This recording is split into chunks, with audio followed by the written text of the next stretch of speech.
A ver, vatos. ¿Alguno de ustedes sabe cómo salir de este hueco?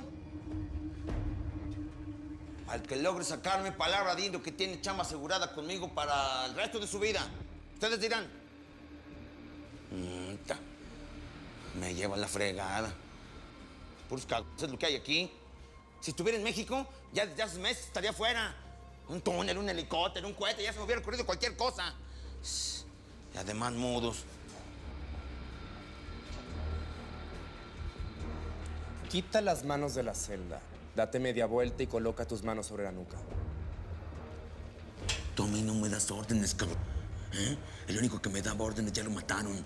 Así que cuida lo que dices, que te puedes morir también. Así se comportan los perros bien amaestrados. Aunque no sepamos de dónde viene la raza.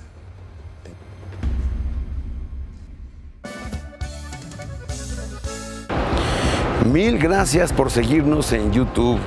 Si te suscribes aquí, encontrarás todos los capítulos de La Señora 03 La Coyote. También puedes visitar telemundo.com, donde encontrarás todos los capítulos de esta superserie.